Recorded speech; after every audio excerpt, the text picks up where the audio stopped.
let's dive into today's presentation, Flowing Through History, Discovering Central New York's Water Heritage. Our speaker today is, I have the pleasure of introducing Dan Smith, who is head librarian of the Local History and Genealogy Department at Central Library. Well, thanks, Kate. Well, when Kate and I were looking for a topic for this month's history program, it seemed that water was making the news quite a bit this year with the floods in upstate New York and the water requirements in the news for the Micron project. So we thought we'd take a look at water in Syracuse and central New York, not so much for its role in transportation, but for its historical role in daily life. Now, as far as the relation of water to Syracuse, you could say that Syracuse spent its first 50 years getting rid of water, and the next 50 years looking for water, or at least good quality water. That's the way that some of the early historians put it.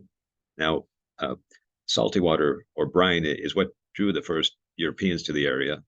The French Jesuit missionaries wrote about the salt springs near Onondaga Lake in the mid-1600s, but it was another 100 years before permanent European settlers came to the area. Now, although the lake itself is only slightly salty, the springs surrounding the lake were one of the few places in early America that could produce salt away from the Atlantic coast regions. While the salt-making opportunities brought the first entrepreneurs to the region, the surrounding topography really posed the greatest danger.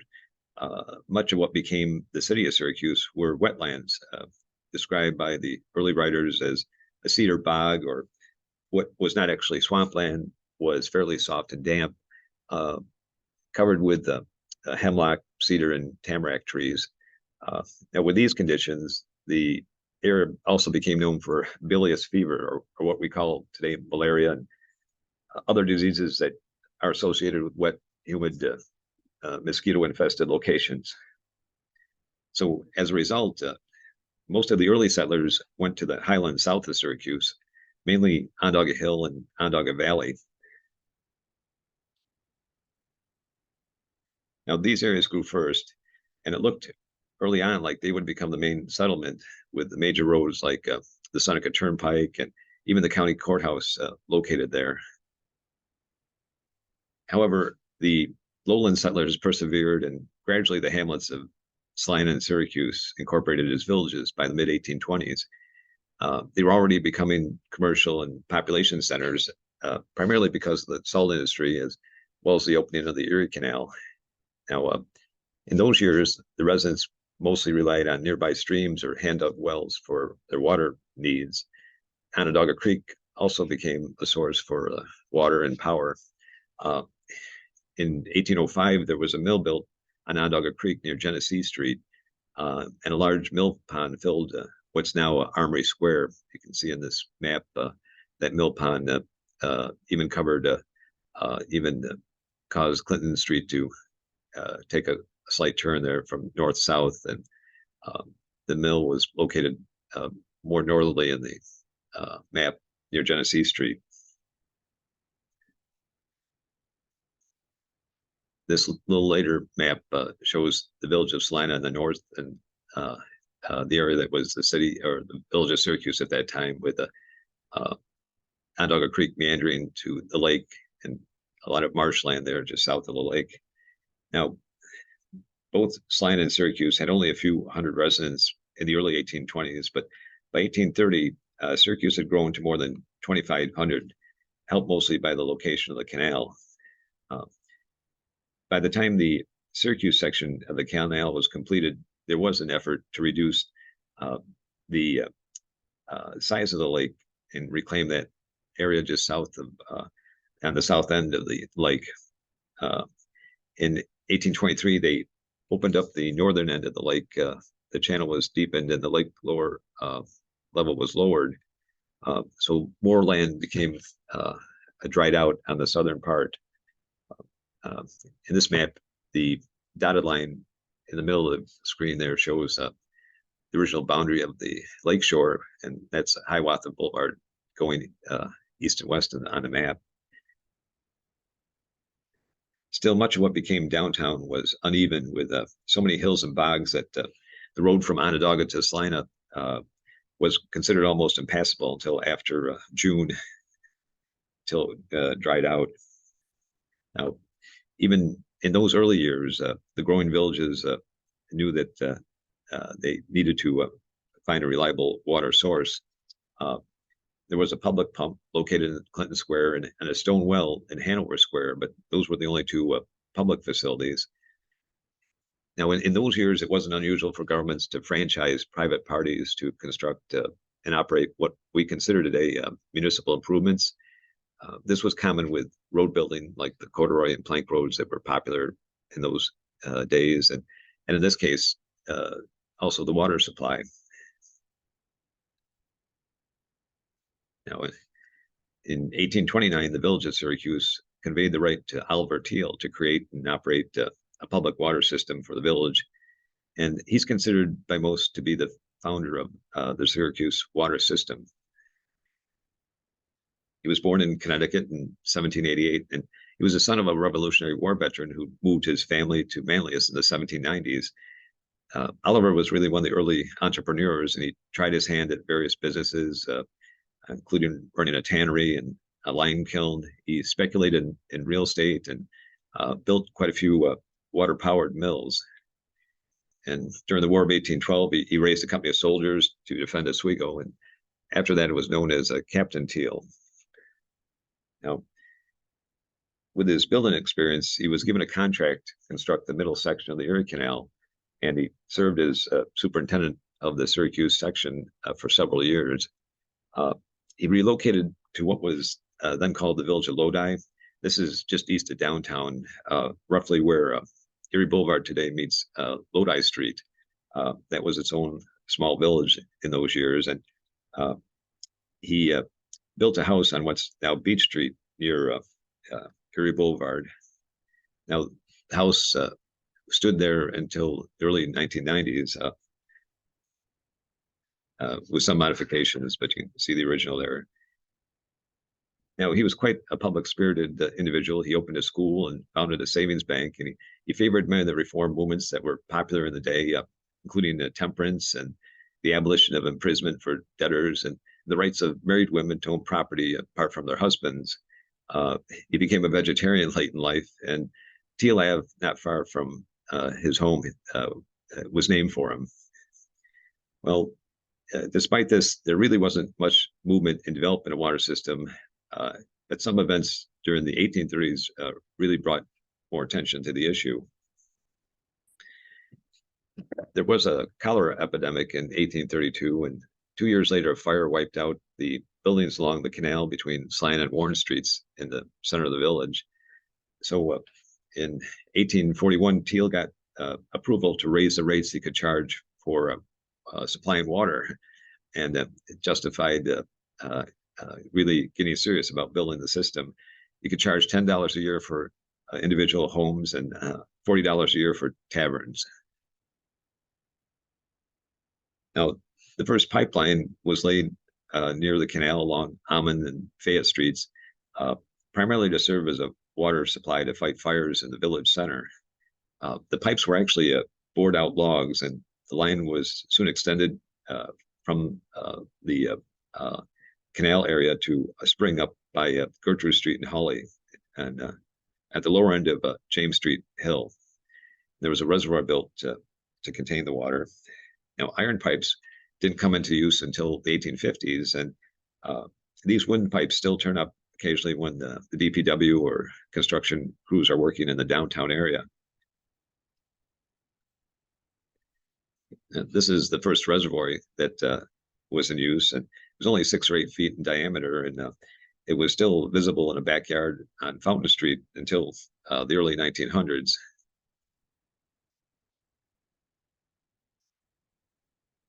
Now, the villages of Salina and Syracuse merged in 1848 to form the city, and the population at that point was a little over 22,000.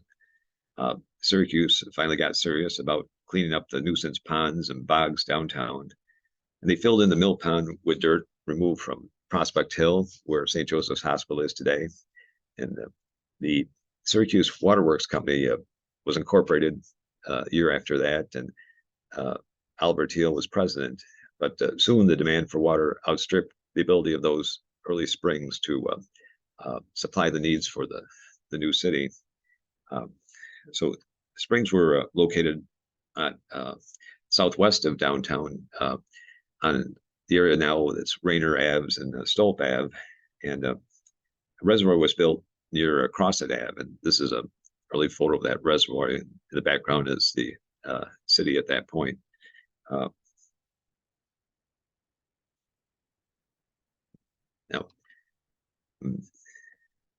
Now, Furnace Brook, which runs from Onondaga Community College through Elmwood Park, was piped downtown, and a reservoir was built in the 1860s near essentially where the OCC campus is today. And later years, that reservoir was known as Pogie Pond. Students of OCC prior to probably 1970 might recall that body of water up there, but that was originally the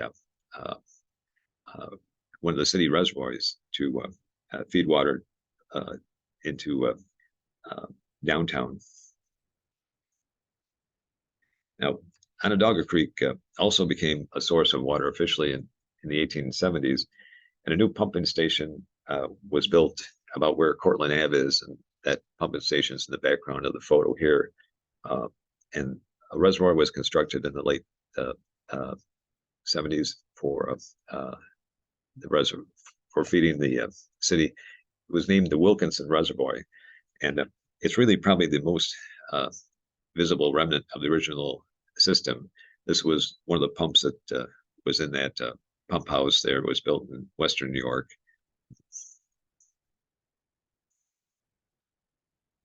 This map shows that large reservoir in the center. That was the Wilkinson Reservoir, and the earlier reservoirs are visible here. This is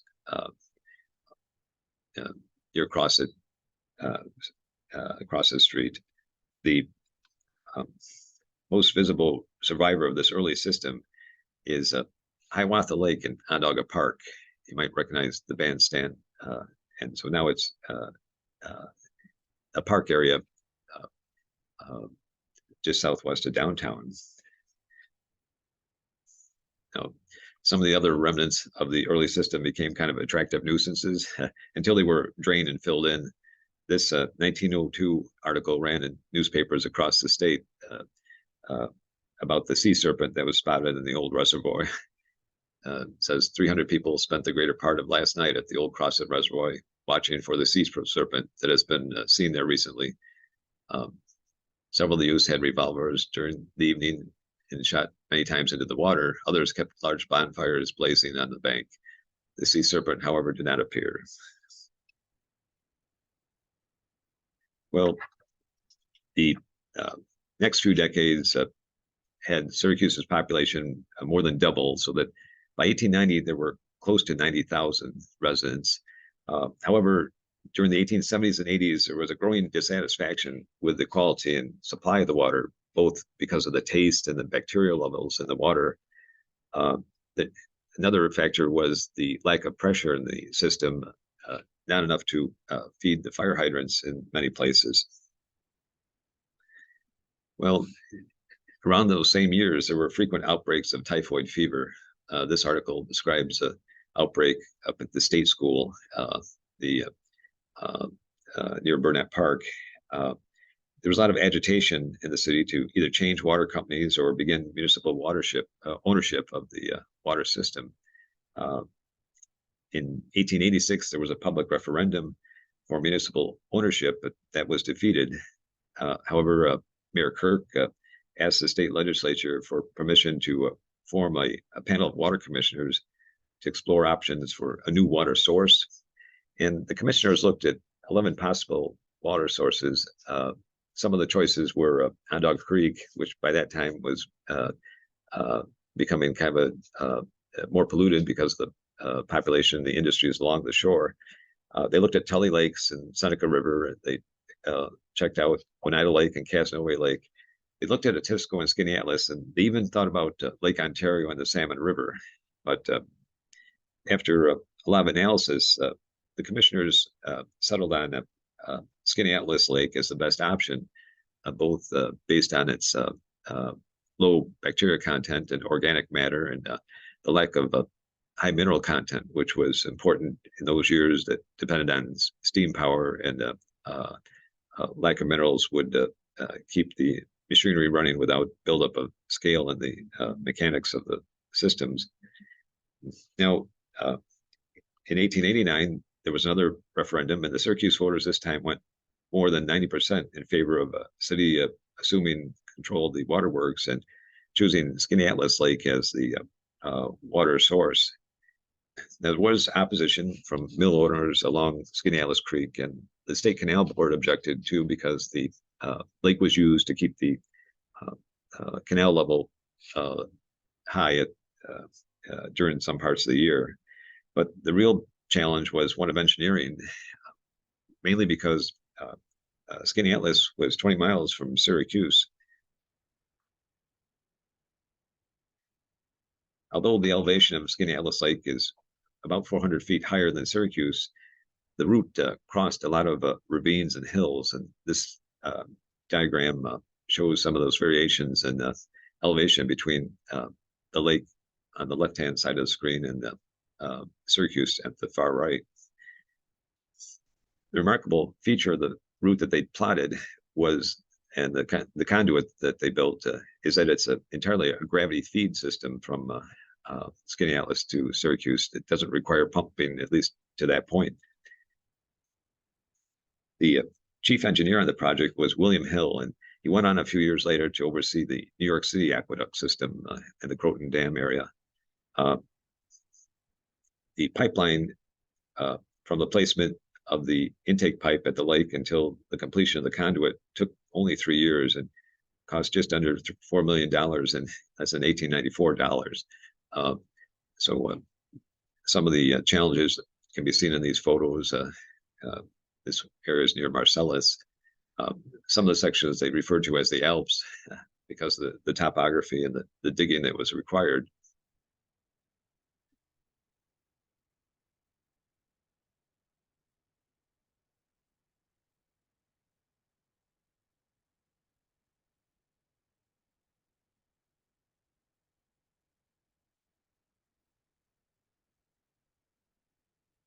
Well, the new source of water deserved a new reservoir, and the Woodland Reservoir near Geddes Street was finished later that year, built with a lot of human and equine muscle power.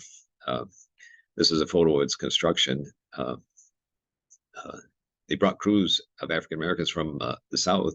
Some of the contractors hired groups from there, and some of the it looks like some of the power was done by mule power too, not just horsepower. That's the gatehouse that is at one end of the reservoir. They tried to make the reservoir a park-like setting. The area had been a picnic area before, and so they did try to retain a little bit of pastoral look to the location.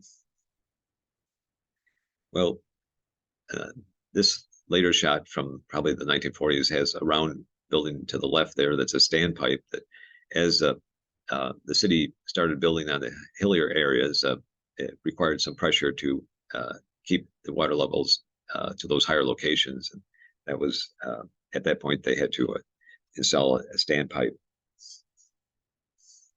Now, after the city took over the old Syracuse Waterworks, you might think that once Skaneateles water began to flow, the problems would be solved.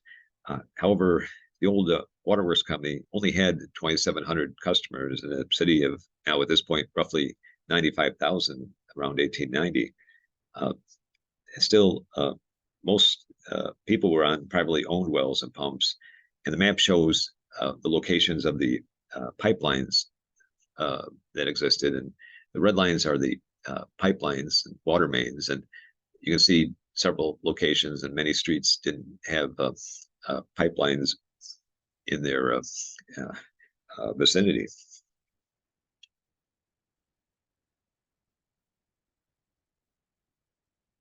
Now, a study done in the late 1880s found that there were nearly 1,400 private wells in use, and close to 1,000 of them were within 50 feet of an outhouse or privy. This photo shows the Genesee Street, the West Genesee Street area around 1912, and in the background there, that's the Basilica of the Sacred Heart. The buildings at the forefront are outhouses. So the outhouse was still very common even at the turn of the century.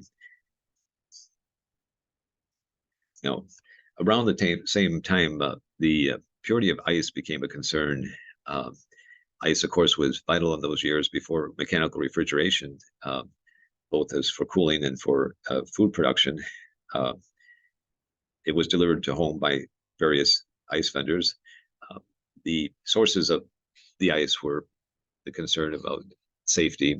Casanova Lake was one of the better locations for drawing ice, but even there, this ad from the 1890s city directory shows that the ice was washed before leaving the ice house. The bottom of the ad.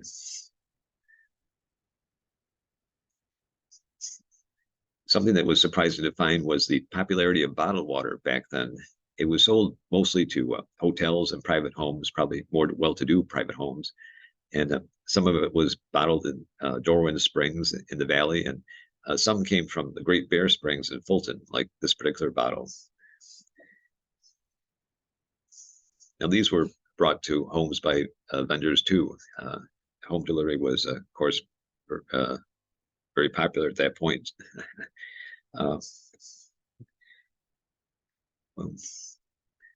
Well, we're lucky to have in the library collection the recollections of a native Syracusan who left us a very vivid description of daily life for a working family in a city neighborhood at the turn of the century. And he had a lot of details in his story, especially relating to water. Now, Fred Hearn was one of 7 children born to German immigrants on the north side in 1886. Now, at the age of 90 in 1977, Fred shared his memories with his son-in-law, who transcribed them into a book form and gave them a copy of that to the library. This is a photo of Butternut Street on the north side, not far from Fred's home. Some of the details in the photo you can see in the center there is the streetcar track, and it was electric streetcar. You can see the overhead wires, and there's phone wires, but you can see that the electrical wires and phone wires, none of them actually go to the houses. And the street itself is still, in those days, was unpaved. There's some cobblestone in probably in the center there, but it's still pretty much almost a dirt road. Fred included in his narrative a photo of his home on Kirkpatrick Street, and it's pretty typical. The houses found on the north and west sides of the city. His father purchased the home for $1,050 and had an annual mortgage payment of $50. Originally, it was built on posts, and later they dug a cellar and built a foundation under it.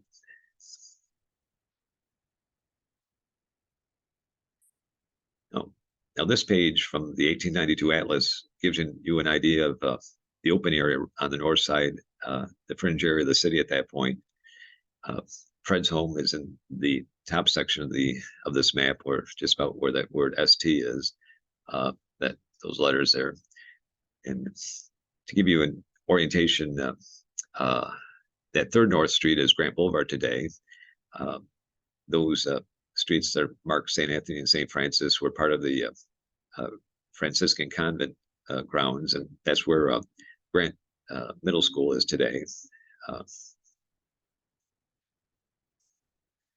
Now, Fred's home was pretty typical of the houses you can still see on the north and west sides of the city, almost cottages. At that time, of course, there were no gas or water lines to the city, to most homes and streets, and electricity was still a novelty. So Fred's family built a cistern under the kitchen to collect rainwater, and they placed a pump at the sink. And during the dry times, and they would have to supplement it with water brought in from another source. And in the winter, they'd have to melt some snow to keep the water level up. Now, Fred's father died when he was 7, and his widowed mother and several neighbors decided to find their own water supply. and they pooled their funds to drill a well and form their own informal water company. As Fred's family didn't have the funds to pay for their share, they offered their front yard for the well site, and they ended up having to drill down 116 feet to get a reliable water supply. Now, they bought a hand pump similar to this and built a platform and placed a lock on the pump. Members of the informal water association were given keys and paid monthly dues for maintaining the well and the pump.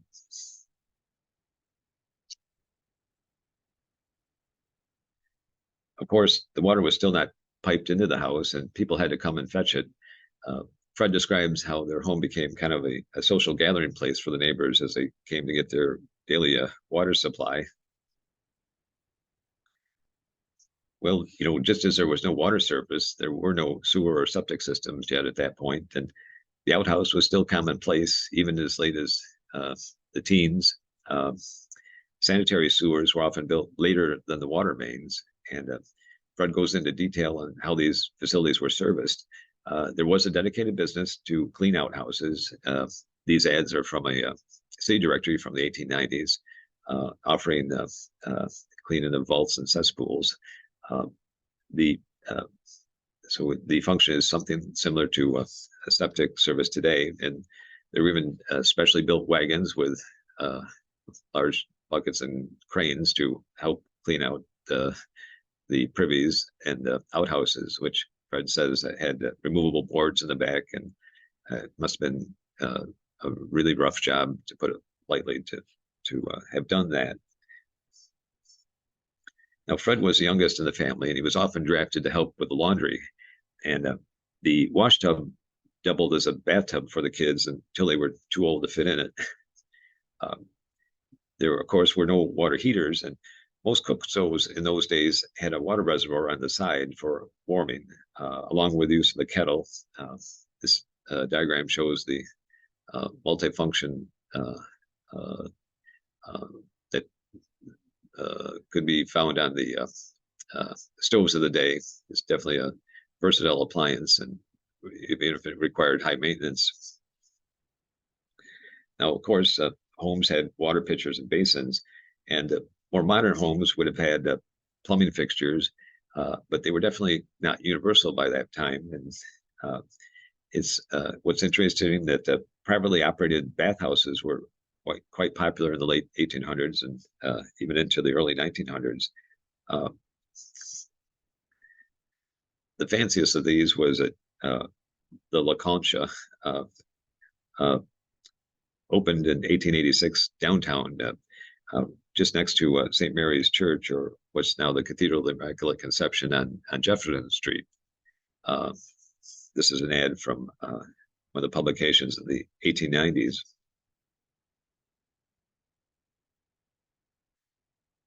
Now, it was quite an elaborate facility. There were private baths in the basement, and a restaurant on the first floor, and apartments upstairs. You can see the cathedral just to the left, and the Concha is right in the center there.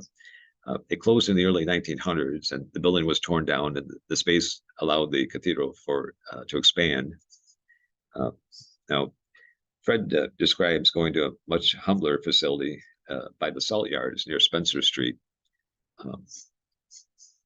These baths were promoted as much for health as for hygiene, stressing the benefits that could be had from the mineral water. But for Fred, it meant a 2-mile walk from Kirkpatrick Street, so he didn't take that trek lightly. The two of the last ones existing were the White Oak Springs there, just north of Spencer Street, and to the bottom right of the map, the Chlorine Springs. This is a photo of Chlorine Springs. You can see in the background the solar drying vats of the salt industry, and the skyline of the north side of the city at that point.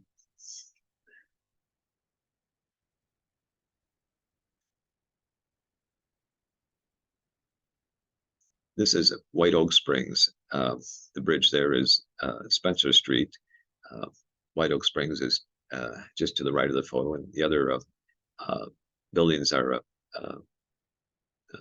the salt wells, wellheads, and pumping houses.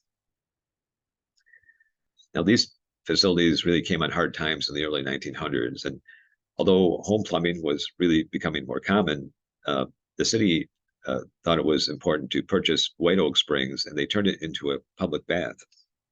So it was a municipal bathhouse, and that continued to have so much patronage that the city built a new facility for it in the 1930s, which is this building. It finally closed in 1963 and was still reported as having 3,000 visitors a year. The building is now the Parks and Recreation Office at the corner of Spencer and Maltby Streets. And Maltby was the name of the owner of the chlorine spring. So that name, and a little bit of that mineral bath era endures. Well, as Fred entered the working world and earned enough money, the family eventually installed indoor plumbing, and he replaced the kerosene and gas lighting with electricity, and they installed a coal furnace. But Fred says that his mother still had reservations about the idea of having the privy in the house.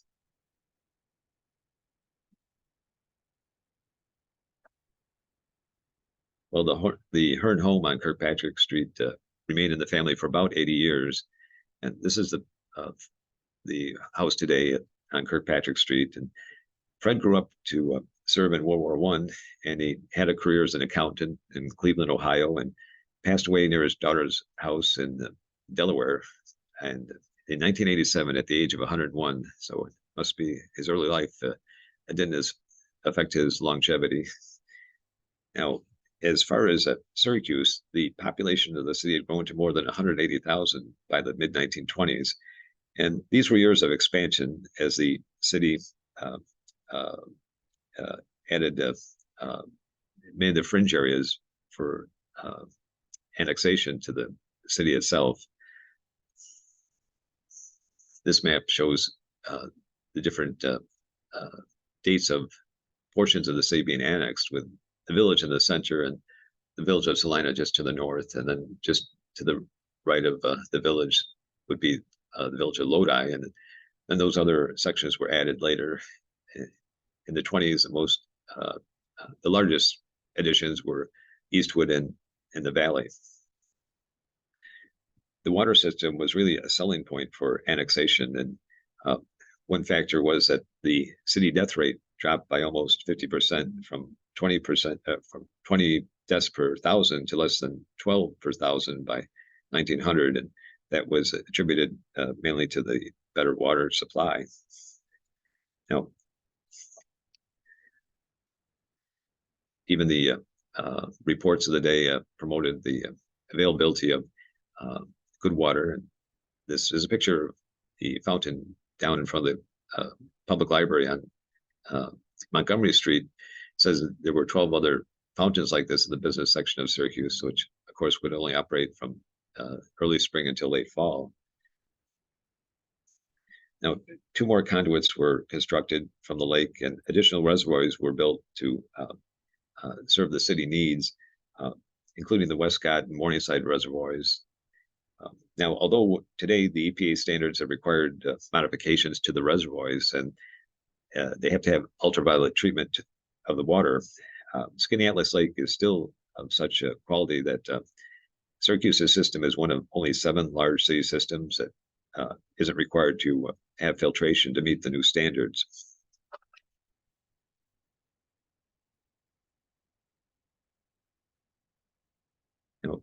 Now, after World War II, suburban communities really had a lot of expansion. The population of the outlying towns grew quite a bit. So like the early days of the city system, there was a mixture of private water companies and municipal systems that initially serviced the suburban and outlying towns. In 1951, the Onondaga County Water Authority, or ACWA, was created by the state to serve as a nonprofit corporation for the water needs of Onondaga County and the Central New York region. And it primarily drew from Otisco Lake when it began in the 1950s.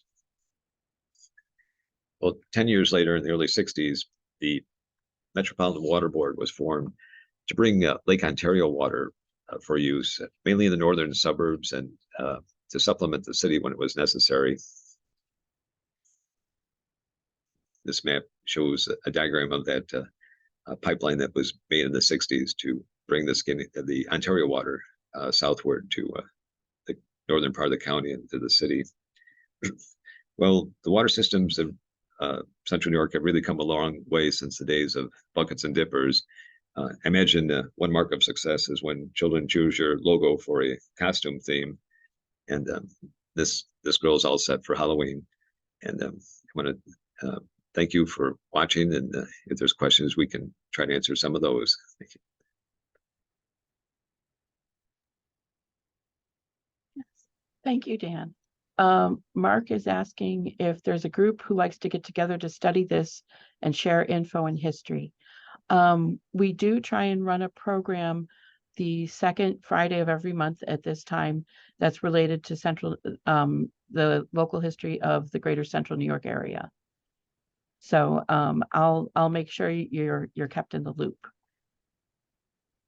We live in Skaneateles, and so it was very interesting. Can you hear me? Oh, yes, thank you. Yes. We live in Skaneateles, and in the 40s, when we first got our cottage on Skaneateles Lake, the city of Syracuse had a honey bucket truck that came once a week. They provided a pail, and they emptied the pail. It was like an outhouse with a pail, and they would come and empty it. And my mother made sure we were inside when they did that. But the city of Syracuse has been very protective of the watershed from the 1940s and probably before that. But that was when I was aware of the situation. And that was before we had plumbing. We were new on the lake and we didn't have plumbing. Sure. Yeah. They had to be very vigilant. Yes, I've read about those boats there. I guess that service went on quite until maybe the 60s or quite recently. Yeah. Yes, especially in the south end of the lake, because you couldn't get a truck down the steep bank so that the boat would go along the shore. But where we were, a truck could come down. Oh, we called it the honey bucket truck. Yes, gosh, it's a service. People don't think of the service, but it's quite a vital service. Yeah. Yes, it was. And the city has kept the lake clean. That's why the lake is so pure. And the citizens around the lake have an association that is dedicated to keeping the lake pure. So the city is the beneficiary we all are the beneficiary, but the city is because it gets good water. Yes, and it is the best. My plants love it. Yes, a lot of cooperation to make that happen. It's everybody's been very vigilant there. Everybody appreciates. Yeah. Yes. Thank you. Oh, you're welcome. Thank you. Yeah. We do have a couple questions here in the chat now. One is from Nancy S. What are still serviced by Skaneateles Water, or is everyone serviced now by Lake Ontario? Well, it is a little, I think there's a blend in a lot of places, but for the most part, the northern parts of the county, it does come from Ontario. And then I've read that some of the southwestern parts may have Otisco water. And then from what I can understand, Skaneateles still is mostly into the city proper and maybe some of the periphery. But okay. I think Ontario is is mainly in those locations on the northern half of the county. Oh, and we have how often does the city of Syracuse need to use Lake Ontario water? Yeah, that's a good question. Probably the water department would know that better, but I did read that it's used on occasion when there isn't when there's a need for it. Apparently, I don't know if it's a constant addition to the water supply in the city. And, oh, this is interesting. Nancy also has a couple questions. The first one is, isn't Lake Ontario fed by Onondaga Lake? Well, it's fed by a lot of different sources, and it probably, the Oswego River ends up in Ontario, and Ontario has a huge watershed. So yes, it was kind of and that's probably between the engineering needs, and it's something that doesn't flow naturally back to the city. So that's probably why they didn't use it first. The beauty of this Skaneateles location was the gravity feed without needing pumping. But there are pumping stations along the pipeline to bring Ontario water into Onondaga County. Okay. And her question, her other question is, do you know anything about the springs that Bristol Myers Squibb purchased? It was a spring resort area. Well, I'm not sure of that one. I know that there were springs in that area. They're not far from Messina Springs, which is just near Thompson Road and James Street there. It's surprising how many springs there were around the city. The ones that they used first were in a little triangular section between the Gertrude, Fountain Street, and Hawley Aves, just up the lower part of James Street Hill. So there were articles that even into the 1940s, there was water flowing in some of the buildings that they were using to cool products. But no, I wasn't aware, and it could be likely because along Thompson Road, you can see that I think there were water tanks along in there that Bristol Myers was using. Okay. I believe Baldwinsville's water is mostly from Baldwinsville. It's hard water, but we have our own wells. Yes, Oh. yes. Many of the small towns that developed their own little system. I think Liverpool had its own for a while, and Beeville definitely, yes,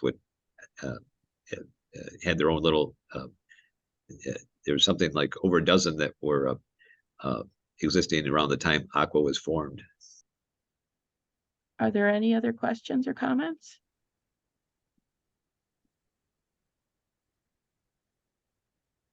Well, if not, I'd like to thank you again for joining us all this morning.